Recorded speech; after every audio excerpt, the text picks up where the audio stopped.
May 15, 1991. A yellow school bus pulled away from Millbrook Elementary at 9:17 a.m., carrying fourth-grade teacher Susan Caldwell and 12 excited students on what should have been a simple nature field trip. By sunset, 13 people had vanished without a trace from the Whispering Pines Nature Reserve in rural Pennsylvania. The bus was found idling on a remote service road, backpacks still in their seats, half-eaten sandwiches growing stale in lunchboxes. For 34 years, the disappearance of the Millbrook 13 remained America's most baffling missing persons case, until construction workers uncovered something in March 2025 that would finally crack the mystery wide open. If you're into cinematic true crime stories based on real-life disappearances and cold cases finally cracked, subscribe now and tap the bell icon. The morning fog clung to the Pennsylvania hillsides like a shroud as Marcus Williams guided his excavator through the dense undergrowth of what had once been the edge of Whispering Pines Nature Reserve. It was March 18, 2025, and Grandview Development Corporation was 2 weeks into clearing 60 acres for their newest subdivision project, Millbrook Meadows. Though there wasn't a meadow in sight, just acres of second-growth forest and the ghosts of old mining operations. Marcus had been running heavy machinery for 15 years, long enough to know the difference between hitting a rock and hitting something that shouldn't be there. When his excavator's bucket scraped against what felt like concrete 30 feet from the old service road, he shut off the engine and climbed down to investigate. What he found would change everything. Partially buried beneath decades of leaf litter and overgrown vegetation was a concrete slab, roughly 8 feet square, with what appeared to be a heavy metal hatch in the center. Rust had claimed most of the surface, but Marcus could still make out faded yellow and black fallout shelter markings along the edges. "Hey, Tommy," Marcus called to his foreman, who was supervising tree removal 50 yards away. "You need to see this." Thomas Mitchell had lived in Millbrook his entire 62 years. He remembered the old Cold War paranoia, the backyard bomb shelters, the duck-and-cover drills at school, but he'd never heard of any government installations out here in the woods. As he knelt beside the concrete slab, running his weathered hands over the metal hatch, a chill ran down his spine that had nothing to do with the morning air. "Marcus, shut everything down," Tommy said quietly. "I'm calling the sheriff." Sheriff Patricia Williams arrived within 20 minutes, her patrol car kicking up dust as it navigated the rutted construction access road. At 55, she was still relatively new to the job, elected just 3 years ago on a platform of bringing modern investigative techniques to Millbrook County's cold cases. She'd grown up hearing the stories about the missing school children, had seen the faded missing person posters that still hung in some shop windows downtown like shrines to the unsolved. As she examined the concrete structure, her mind raced back to May 15, 1991, the day that split Millbrook's history into before and after. She'd been a senior in high school then, planning for prom, thinking about college. She remembered watching the news coverage, seeing the parents' tear-streaked faces as they pleaded for information about their missing children. "Tommy, I need you to keep this area clear," Sheriff Williams said, pulling out her phone. "Nobody else comes near here until the FBI arrives." The call to the FBI's Philadelphia field office connected her with Special Agent Jennifer Thompson, who had recently been assigned to the Bureau's cold case unit. When Sheriff Williams explained what they'd found, a Cold War-era bunker discovered less than half a mile from where the Millbrook school bus had been abandoned, Agent Thompson was on the road within an hour. By afternoon, the construction site had been transformed into a crime scene. Yellow tape fluttered in the spring breeze as FBI technicians set up equipment around the mysterious hatch. Agent Thompson, a sharp-eyed woman in her 40s with graying temples and the kind of focused intensity that came from years of chasing ghosts, supervised the operation with methodical precision. "The Millbrook 13 case has been on our radar for years," she explained to Sheriff Williams as they watched technicians work to open the corroded hatch. 13 people don't just vanish into thin air. There had to be somewhere they went. The hatch opened with a metallic groan that seemed to echo from the earth itself. The beam of Agent Santos's flashlight cut through the darkness, revealing a ladder that descended into what appeared to be a well-preserved underground chamber. The air that wafted up smelled of must and decay, but also something else, something that made both women exchange worried glances. "It smells like people lived down here," Sheriff Williams said quietly. Agent Thompson nodded grimly. Recently, the descent into the bunker felt like traveling back in time. The walls were lined with the kind of institutional green paint favored by government facilities in the 1960s, and the corridors were wide enough for two people to walk side by side. Emergency lighting flickered to life as motion sensors detected their presence. Someone had maintained the electrical systems long after the bunker was supposed to have been abandoned. The first room they entered took their breath away. Arranged on metal shelving units along the walls were personal items that any parent from Millbrook would have recognized instantly. A small backpack with Jenny written in careful fourth-grade handwriting. A thermos decorated with cartoon characters. A child's jacket still hanging on a makeshift coat hook. But it was the wall display that made Agent Thompson's blood run cold. Dozens of photographs were pinned to a corkboard. Pictures of the missing children and their teacher, but not the official school photos that had been plastered across missing person posters for decades. These were candid shots. The children playing at recess, Susan Caldwell grading papers in her classroom, the school bus making its morning rounds. Someone had been watching them. Jesus, Sheriff Williams whispered, her voice echoing in the confined space. Someone was planning this. Agent Thompson was already on her radio, calling for the full forensics team. As they moved deeper into the bunker complex, for it quickly became clear that this was far more extensive than a simple fallout shelter.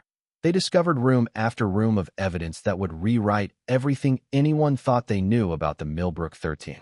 In what appeared to be a common area, they found a journal dated May 16, 1991, one day after the disappearance. The handwriting was unmistakably that of an adult, but the content made no sense. Day 1. The children are frightened, but Susan is keeping them calm. The project parameters must be maintained. Dr. Harrison insists the timeline cannot be accelerated. Food supplies adequate for current phase. Weather topside reports heavy rain. Good cover for any surface activity. Dr. Harrison. Agent Thompson made a mental note. No one by that name had appeared in any of the original case files. The next discovery was even more disturbing. In a room that had been set up as a makeshift classroom, they found child-sized desks arranged in neat rows, a chalkboard covered with lessons about operational security and surface protocols, and workbooks filled with exercises that seemed designed to teach children how to live in hiding. But it was in the final room, a space that had clearly served as living quarters, that they found the evidence that would haunt everyone involved in the case for years to come. On a small table sat a stack of letters, all addressed to Mom and Dad, or Mommy, in the distinctive handwriting of children. The letters were never sent, but their content suggested the impossible, that at least some of the Millbrook 13 had survived their disappearance, had been living in this underground complex, and had been writing letters home for months after they vanished. One letter, dated July 4, 1991, nearly 2 months after the disappearance, was written in the careful cursive of 9-year-old Amanda Peterson. Dear Mom and Dad, I hope you are not too worried about us. Miss Caldwell says we can't come home yet because it's not safe. She says there are bad people who want to hurt us because of something she used to do before she was our teacher. I miss Shadow, and I hope you are feeding him his favorite treats. Tommy lost a tooth yesterday, and there's no tooth fairy down here, but Miss Caldwell gave him a quarter anyway. Love, Amanda. Agent Thompson felt her hands trembling as she read the letter. Amanda Peterson's parents had never stopped searching, never stopped hoping. They'd die without ever knowing their daughter had survived, at least for a while. As the forensics team worked through the night, documenting every inch of the bunker complex, the scope of the discovery became clear. This wasn't just a place where kidnapped children had been held. The evidence suggested something far more complex and disturbing. A carefully planned operation that involved someone with detailed knowledge of the school's routines, government-level resources for maintaining the underground facility, and a long-term plan that went far beyond simple kidnapping. But the most disturbing discovery came at dawn, when a technician working in the deepest part of the bunker found something that would change the entire trajectory of the investigation. Hidden behind a false wall, wrapped in plastic and preserved by the cool, dry air of the underground complex, was a stack of government documents marked Project Mindbridge, classified.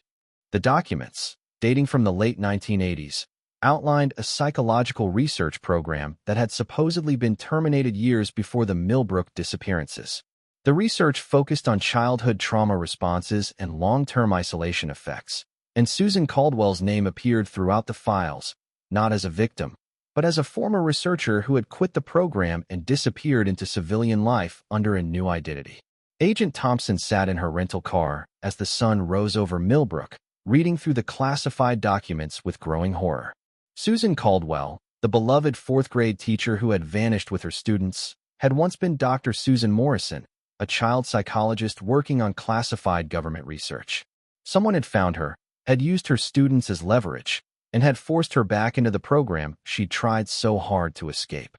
But the documents raised more questions than they answered. If this had been about reclaiming a former researcher, why take the children? Why maintain them in the bunker for months? And most importantly, where were they now? The forensic evidence suggested that the bunker had been actively used until at least 1992, possibly longer. Food wrappers found in the trash bore expiration dates from throughout 1991 and into early 1992. But then, abruptly, all signs of habitation stopped. The bunker had been carefully cleaned and sealed, as if whoever was running the operation had simply packed up and left. As Agent Thompson reviewed the evidence, one detail kept nagging at her. Several of the children's letters mentioned the new place and when we moved to the mountain facility. There had been multiple locations. This bunker was just the beginning. Sheriff Williams approached her car, looking exhausted but determined. "Jennifer, I've been thinking about something. My predecessor, Sheriff Coleman, he's retired now, lives down in Florida, but he always said there was something wrong about how the FBI handled the original investigation. Said they seemed more interested in covering things up than solving the case." Agent Thompson looked up from the classified documents, a terrible suspicion forming in her mind. "What do you mean?" He said the lead FBI agent back then, guy named Harrison, insisted on controlling every aspect of the investigation. Wouldn't let local law enforcement near certain evidence. Said it was a matter of national security. Dr. Harrison, Agent Harrison.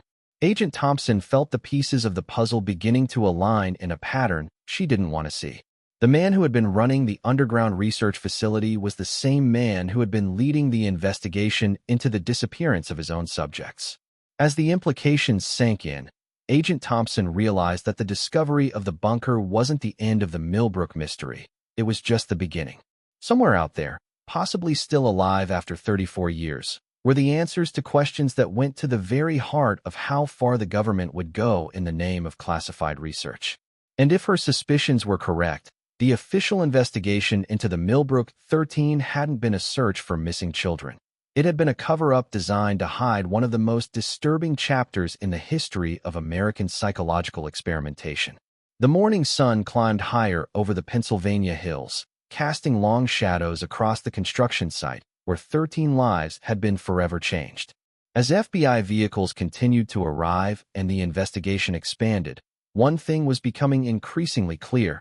The disappearance of the Millbrook 13 wasn't just a cold case that needed solving. It was a conspiracy that reached into the highest levels of government, and the children and their teacher hadn't been victims of a random crime.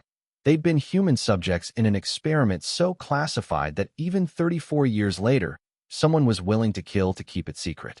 Agent Thompson closed the classified files and started her car. There were phone calls to make, bureaucrats to confront, and most importantly, families who deserved to know the truth about what had happened to their children on that foggy morning in May 1991. The investigation into the Millbrook 13 was about to become the most controversial cold case reopening in FBI history. And somewhere, in a place that the classified documents only referred to as the mountain facility, there might still be answers waiting to be discovered.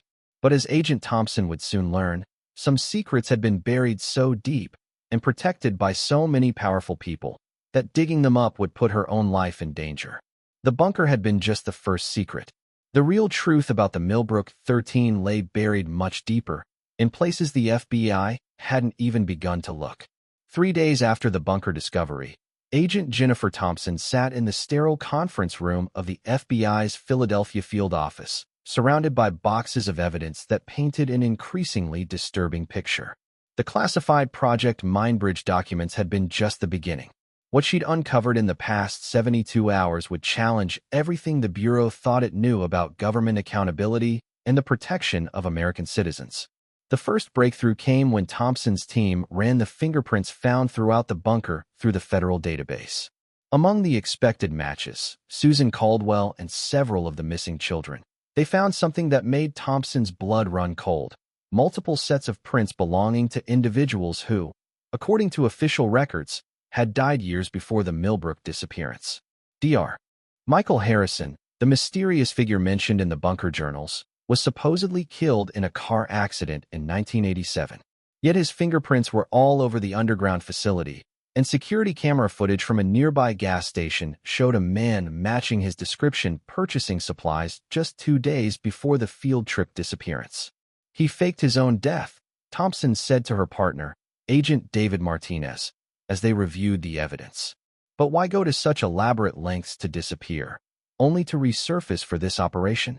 The answer came from an unexpected source, Dr. Elizabeth Chun, a former CIA psychiatrist who had worked with Project Mindbridge in its early years before becoming a whistleblower. Now in her 70s and living under federal protection in Oregon, Dr. Chun agreed to meet with Thompson after learning about the bunker discovery. Michael Harrison wasn't just a researcher, Dr. Chun explained during their encrypted video call, her weathered face reflecting decades of carrying terrible secrets. He was the architect of the entire program. When Project Mindbridge was officially terminated in 1985, Harrison refused to accept it. He believed he was on the verge of breakthrough discoveries about childhood trauma and memory manipulation that could revolutionize psychological warfare. Thompson felt a chill as the implications sank in. So he faked his death to continue the research illegally? Worse than that, Dr. Chun continued. He had powerful allies within the intelligence community who believed his work was too valuable to abandon. They helped him establish a network of underground facilities across the country, funded through black budget operations that even most government officials didn't know existed. The revelation led Thompson to dig deeper into the original 1991 investigation. What she found confirmed Sheriff Williams' predecessor's suspicions about a cover-up. The lead FBI agent on the case, listed in official records as Agent Robert Harrison, was Michael Harrison's younger brother, a career bureau man who had been strategically placed to control the investigation from within. But the family connection was just the surface of a conspiracy that reached into the highest levels of government. Phone records from 1991, finally declassified after Thompson's team obtained federal warrants, showed regular communications between Agent Robert Harrison and officials at the CIA, NSA, and even the White House Chief of Staff. They weren't trying to find the missing children, Thompson realized as she reviewed the evidence. They were trying to make sure no one else found them. The breakthrough that would crack the case wide open came from an unexpected source. Amanda Peterson's younger sister, Sarah, now 39 and living in Pittsburgh. Sarah had been only 5 when her sister disappeared, but she'd never stopped believing that Amanda was still alive somewhere. I know this sounds crazy, Sarah told Thompson during their interview, but I've been getting letters. Sarah led Thompson to her apartment and showed her a shoebox hidden in her bedroom closet. Inside were dozens of handwritten letters, all signed, A, and postmarked from various locations across the country over the past 30 years. The handwriting analysis would later confirm what Thompson already suspected. The letters were from Amanda Peterson, written as an adult. The most recent letter, dated just 6 months earlier, contained information that would reshape the entire investigation. Sarah, I know you've been looking for me. I've seen the news stories, the anniversary articles. I want to come home, but they're still watching. There are others like me, survivors from different projects over the years. We call ourselves the Underground Railroad now, helping each other stay hidden. But something big is happening. They're planning to move operations to a new facility, and this time they're targeting younger children. We can't let that happen. If you get this letter, contact someone in the FBI you trust. Tell them to look into military contracts for psychological resilience training in rural Virginia. The mountain facility isn't abandoned. It's expanding. Thompson immediately contacted the FBI's Counterintelligence Division and requested surveillance data for all military contractors in rural Virginia. What they found defied belief. A massive state-of-the-art research facility disguised as a leadership training center for military personnel, operated by a company called Mindbridge Solutions, a name that was clearly no coincidence. Satellite imagery showed recent construction activity at the Virginia facility, including what appeared to be underground expansions and specialized security measures. Most disturbing of all, traffic analysis revealed that school buses had been visiting the facility regularly, supposedly for educational partnerships with local school districts. "They're still doing it," Thompson said as she briefed her supervisor, Assistant Director Patricia Walsh. 34 years later, and they're still taking children. The decision to raid the Virginia facility required approval from the highest levels of the FBI, and Thompson could sense the resistance from officials who clearly knew more than they were admitting. But the discovery of the letters and the ongoing threat to new victims made action inevitable. The raid was scheduled for dawn on March 28, exactly 10 days after the bunker discovery. Thompson led a team of 40 federal agents, supported by tactical units and forensic specialists. As their convoy approached the remote facility nestled in the Blue Ridge Mountains, Thompson felt a mixture of anticipation and dread. After 34 years, they were finally going to learn what had happened to the Millbrook 13. The facility was larger than the satellite imagery had indicated, a sprawling complex of modern buildings connected by underground tunnels, all disguised as a corporate retreat center. But as the FBI teams swept through the buildings, they found something unexpected. The facility was in the process of being evacuated. Computer hard drives had been wiped, filing cabinets stood empty, and most of the research equipment had been removed. But in their haste to evacuate, the operators had left behind evidence that would prove invaluable to the investigation. In a secure basement level that didn't appear on any official building plans, Thompson's team discovered what could only be described as a psychological research laboratory. The rooms were equipped with one-way mirrors, recording equipment, and restraint systems designed for children. On the walls were charts tracking the progress of various subjects, identified only by numbers and initials. But it was in the facility's medical wing that Thompson found the evidence that would haunt her for the rest of her career. In a refrigerated storage unit, they discovered hundreds of vials of blood samples, each labeled with dates going back to 1991. The labels included initials that matched the missing Millbrook children: AP for Amanda Peterson, TM for Tommy Morrison, JR for Jennifer Rodriguez. "They've been monitoring them," Dr. Sarah Kim, the FBI's chief medical examiner, explained as she examined the samples. "Regular blood draws to track the long-term effects of whatever they were doing to these children. Some of these samples are recent, within the last year." The implications were staggering. Not only had some of the Millbrook 13 survived their ordeal, but they'd been living under constant surveillance and medical monitoring for over 3 decades. They weren't just survivors, they were ongoing experimental subjects. But the most shocking discovery came when Thompson's team found the facility's personnel records, hastily abandoned in an office safe. Among the employee files was a photograph that made Thompson's heart stop. Susan Caldwell, looking older but unmistakably the same woman who had disappeared with her students in 1991. According to the employment records, Susan had been working at the facility under the name Dr. Susan Morrison, her original identity from the Project Mindbridge days. But these weren't the records of a prisoner or unwilling subject. The documents indicated that Susan had been a willing participant in the research, holding the title of Senior Child Development Specialist. She wasn't a victim, Thompson realized with growing horror. She was part of it from the beginning.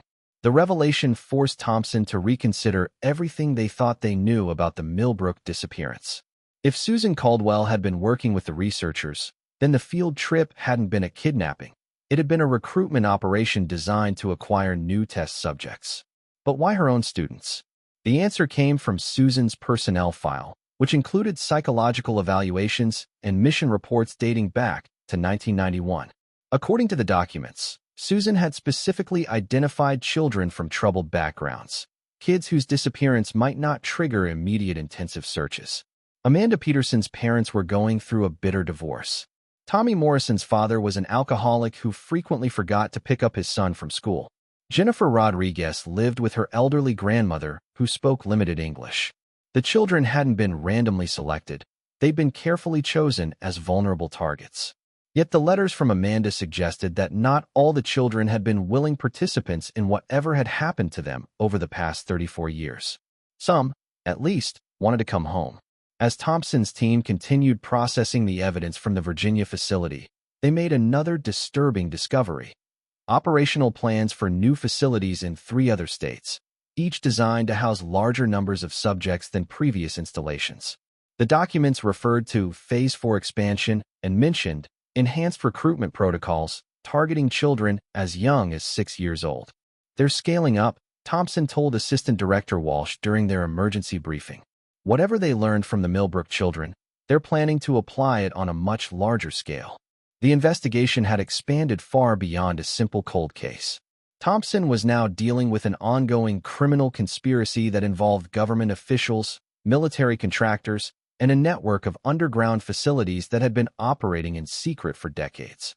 But the most urgent question remained unanswered: where were the survivors now? The Virginia facility had been evacuated just days before the raid, suggesting that someone with access to classified information had warned them about the investigation. Thompson's answer came in the form of an encrypted email sent to her secure FBI address just hours after the raid.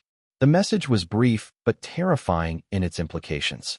Agent Thompson, you're getting close, but you're also in danger. The people behind this have killed to protect their secrets, and they won't hesitate to do it again. The mountain facility was just one location. We've been moved to a place they call the Garden, somewhere in the Pacific Northwest. There are more of us now than you know. Some are from Millbrook, others from projects that came before and after. We want to come home, but we need guarantees of protection. They have people everywhere, including in the FBI. Trust no one except Sheriff Williams. She's clean. More information to follow if you can prove you're really trying to help us. AP.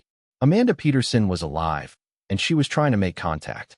But her warning about infiltration within the FBI made Thompson realize that the conspiracy was even more extensive than she'd imagined.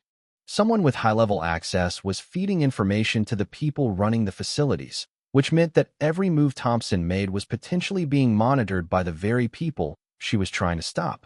As Thompson sat in her hotel room that night, reviewing the evidence and trying to plan her next move, she couldn't shake the feeling that she was being watched. The Millbrook case had already claimed the careers of several investigators over the years, and now she understood why. The people behind Project Mindbridge had unlimited resources, government protection, and 34 years of experience in covering their tracks.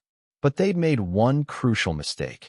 They'd underestimated the determination of a survivor like Amanda Peterson, who had spent decades planning for the moment when she could finally expose the truth about what had happened to her and her classmates. The investigation was about to enter its most dangerous phase, as Thompson prepared to follow Amanda's clues into the shadowy world of government black sites and illegal human experimentation. But with each revelation, one thing became increasingly clear. The Millbrook 13 weren't just victims of a decades-old crime. They were the key to exposing a conspiracy that was still actively destroying lives, and stopping it would require Thompson to risk everything she'd worked for in her career with the FBI. The real question wasn't what had happened to the missing children in 1991.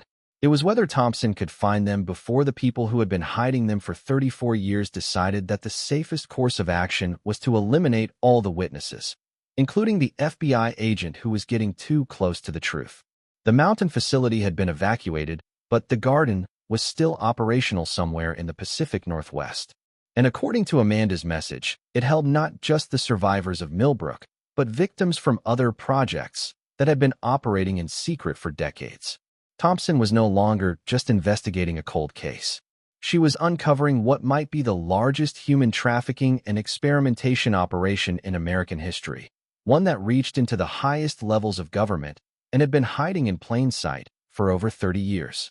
The hunt for the Millbrook 13 was about to become a race against time to save not just the original victims, but potentially hundreds of other children and adults who had disappeared into the same shadowy network of facilities and front organizations.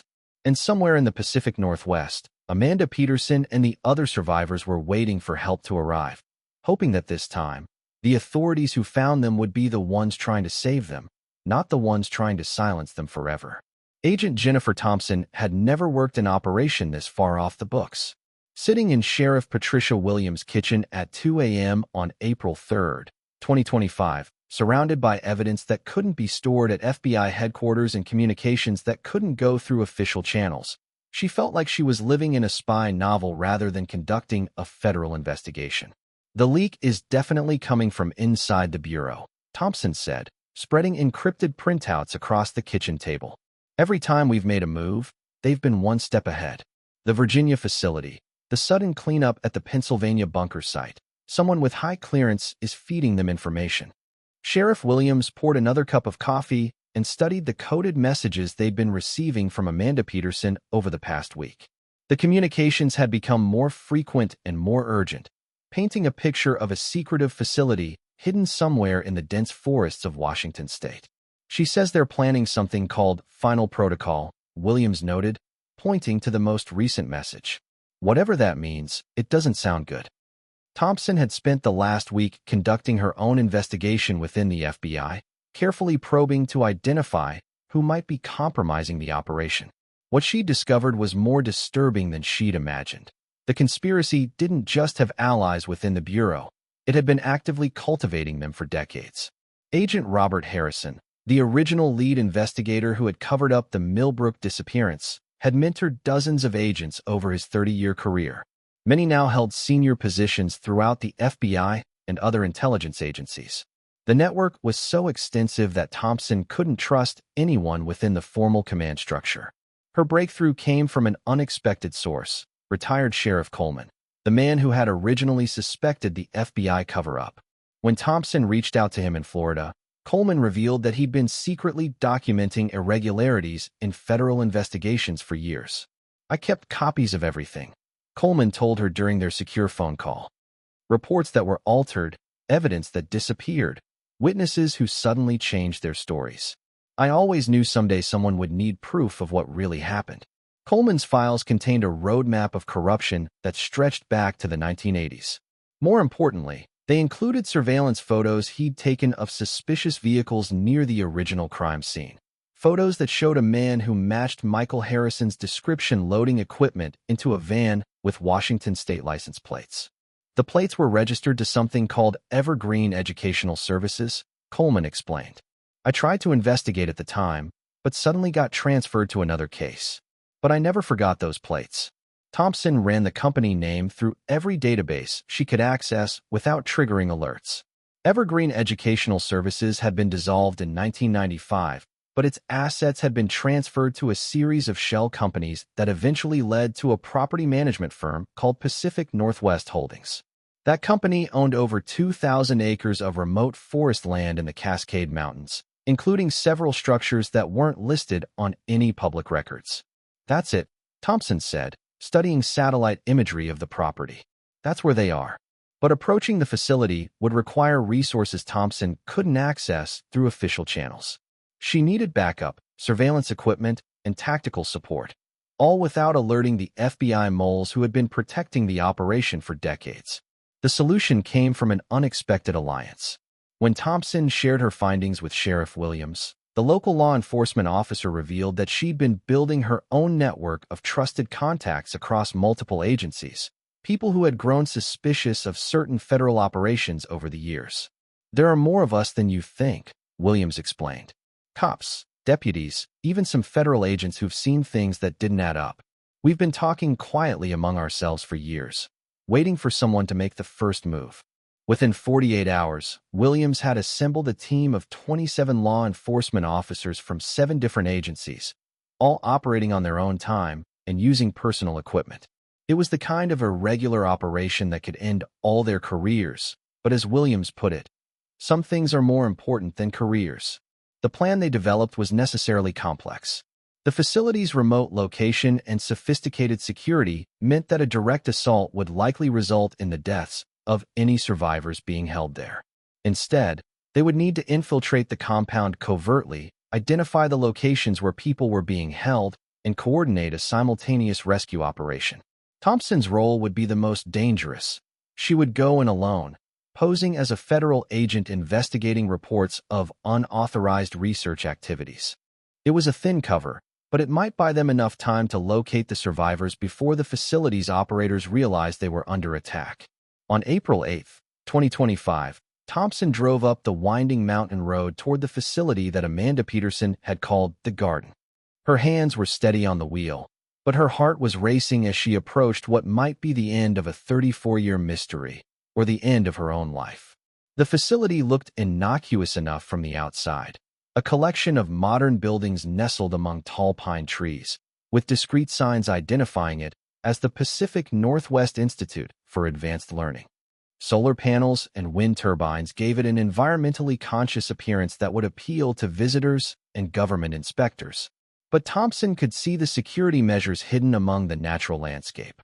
Motion sensors disguised as birdhouses, camera units built into fake tree trunks, and what appeared to be pressure plates hidden beneath the gravel pathways.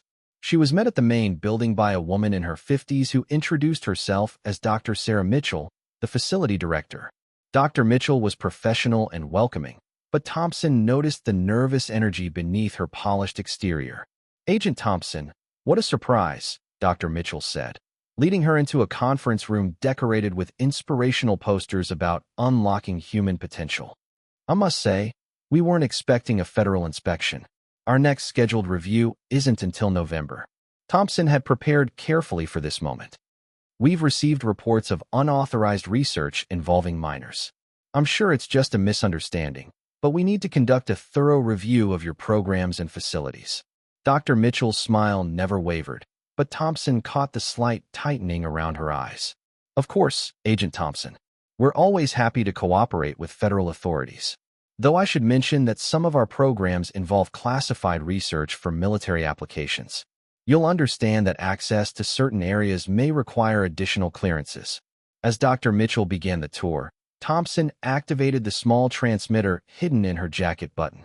Sheriff Williams and her team were positioned throughout the surrounding forest, waiting for Thompson's signal to begin the coordinated assault. The tour began innocuously enough: administrative offices, conference rooms, and what appeared to be standard educational facilities. But Thompson noticed details that suggested a more complex operation: reinforced doors with electronic locks, windows that appeared to be bulletproof, and hallways that extended much deeper into the building than the exterior architecture suggested. "This is our residential wing," Dr. Mitchell explained as they entered a corridor lined with numbered doors. "We host intensive programs for gifted students from around the country.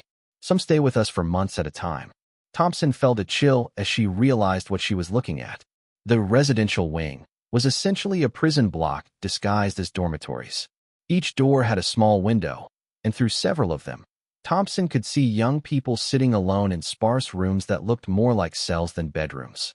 "I'd like to speak with some of the students," Thompson said, trying to keep her voice casual. "I'm afraid that won't be possible today," Dr. Mitchell replied smoothly. "Most of our current residents are in specialized therapy sessions. Perhaps we could arrange interviews during a future visit." They were stalling, and Thompson knew it. She also knew that if she pushed too hard too quickly, the facility's security would be activated before her backup could reach the building. She needed to find the specific location where the Millbrook survivors were being held. Her opportunity came when Dr. Mitchell excused herself to take what she claimed was an urgent phone call. Left alone in the conference room, Thompson quickly accessed the facility's internal computer system using techniques she'd learned in FBI cyber training. What she found in the digital files made her blood run cold. The facility wasn't just holding the Millbrook survivors. It was housing over 60 people who had been classified as long-term research subjects. The files included medical records, psychological evaluations, and treatment protocols that described decades of systematic psychological manipulation and medical experimentation. Among the files, she found current photos of people she recognized from the missing person cases. Amanda Peterson, now 43, but looking older due to years of stress and medical procedures. Tommy Morrison, whose boyish face was now gaunt and marked by what appeared to be surgical scars. Jennifer Rodriguez, whose eyes held a haunted quality that spoke of unimaginable trauma. But most shocking of all was a recent file labeled S. Morrison that contained photos of Susan Caldwell. The woman who had supposedly been a willing participant in the conspiracy looked nothing like the confident researcher from the Virginia facility. She appeared malnourished, heavily sedated, and bore clear signs of physical abuse. Thompson realized that Susan's role in the conspiracy had been far more complex than the evidence had initially suggested. She may have started as a willing participant, but somewhere along the way, She had become a prisoner like the children she had helped to capture. The computer files also revealed the true nature of Final Protocol, a plan to eliminate all long-term research subjects and destroy the evidence of decades of illegal experimentation. The order had been given 3 days earlier, following news reports about the FBI's discovery of the Pennsylvania bunker. Thompson activated her emergency transmitter, sending the signal for her backup team to begin their assault. But as she tried to leave the conference room, she found Dr. Mitchell waiting in the hallway, flanked by 2 security guards. "I'm afraid I can't let you leave just yet, Agent Thompson," Dr. Mitchell said, no longer bothering to maintain her friendly facade. "You see, we know exactly who you are and why you're here. Our friends in the Bureau have been keeping us informed about your investigation." Thompson's hand moved toward her service weapon, but she froze when she saw that both security guards had their guns already drawn. She was trapped, and her backup team was still minutes away from reaching the building. "You know, Agent Thompson, you really should have left this case alone," Dr. Mitchell continued as they escorted her deeper into the facility. "The Millbrook children have been making valuable contributions to national security research for over 30 years. Their sacrifice has advanced our understanding of human psychology in ways that will benefit millions of people." They were moving through corridors that didn't appear on any of the building plans Thompson had studied. The facility was much larger than it appeared from the outside, with multiple underground levels that housed the actual research operations. As they descended, Thompson began to hear sounds that made her stomach turn: crying, shouting, and what sounded like medical equipment. They were approaching the area where the long-term subjects were being held. "I want you to see what you're trying to destroy," Dr. Mitchell said as they stopped outside a heavily reinforced door.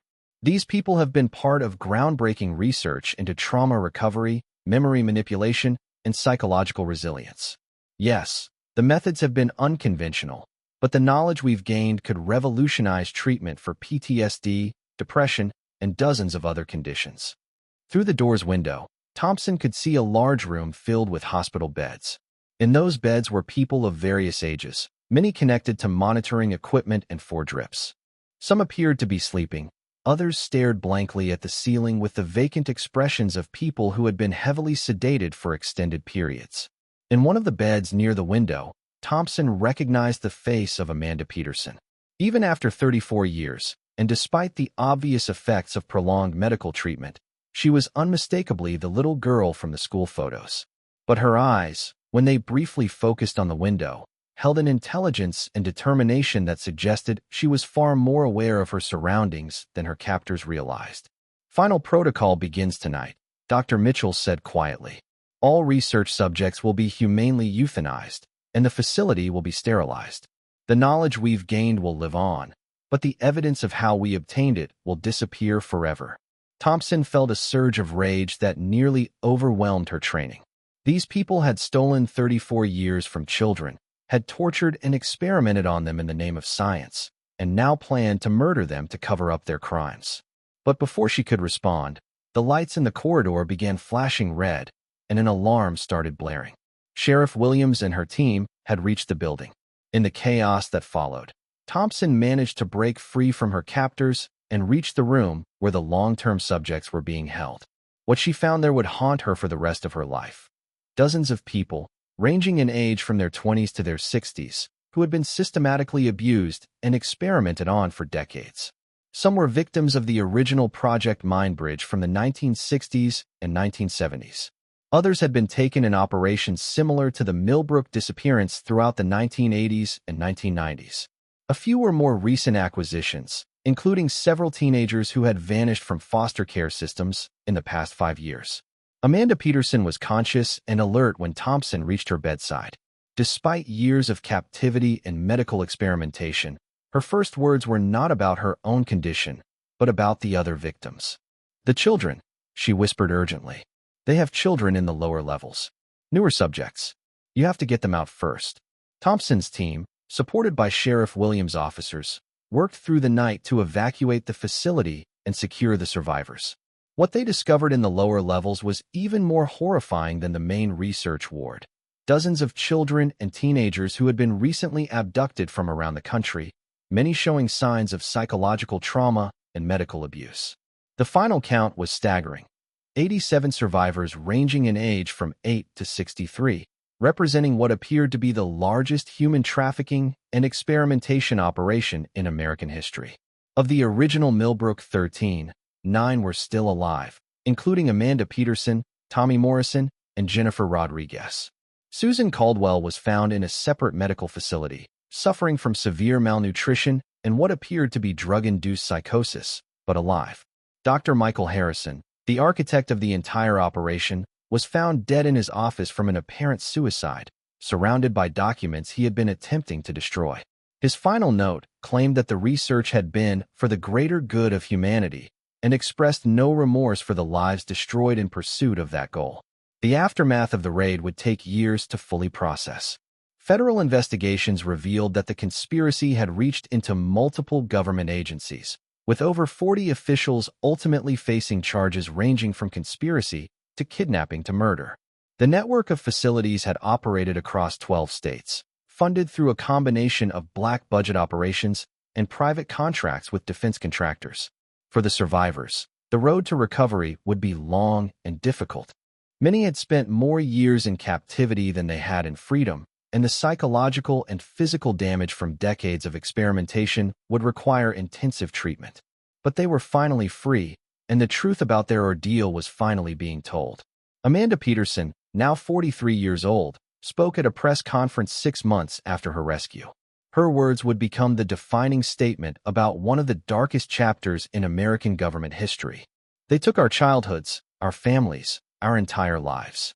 They told us it was for science, for national security, for the greater good. But there is no greater good that justifies what they did to us. We survived not because we were strong, but because we never stopped believing that someday someone would come looking for us. Today, we want every missing child's family to know, never stop looking, never stop believing, and never trust anyone who tells you that some secrets are too important to reveal. The Millbrook 13 case would ultimately lead to congressional hearings, new oversight legislation for government research programs, and the establishment of a federal task force dedicated to investigating historical cases of government abuse. But for the families who had waited 34 years for answers, the most important outcome was simpler. Their children were finally coming home. Sheriff Patricia Williams was promoted to head the new Federal Cold Case Review Board, with a mandate to investigate similar cases across the country. Agent Jennifer Thompson received the FBI's highest honor for her work on the case, but privately told colleagues that her greatest reward was seeing Amanda Peterson reunited with her sister Sarah for the first time in over 3 decades. The facility in Washington state was demolished, and the land was converted into a memorial park for victims of government abuse. A simple plaque near the entrance bears the names of all those who died in captivity, along with a promise that their sacrifice would not be forgotten. The Millbrook 13 had finally found their way home, but their story served as a stark reminder of what could happen when power operated without accountability, and when the pursuit of knowledge came at the cost of human dignity and freedom. In the end, the greatest mystery hadn't been what happened to 13 people who disappeared on a school field trip in 1991. The greatest mystery had been how an entire system of government could fail so completely in its most basic responsibility, protecting the innocent from those who would do them harm. That mystery, at least, had finally been solved. But the scars it left behind would take generations to heal, and the questions it raised about government accountability and the protection of human rights would continue to resonate for years to come. The children who had boarded a school bus on a foggy May morning in 1991 had finally come home. But they returned as adults who had lived through experiences that no one should ever have to endure, carrying with them the proof that sometimes the most unthinkable crimes are committed by those who claim to be protecting us. Their story was over, but their legacy would be a renewed commitment to ensuring that such horrors could never again be hidden behind the veil of national security and classified research. The Millbrook 13 had suffered so that future generations might be protected, and their courage in surviving and speaking out had finally brought justice to one of America's darkest secrets.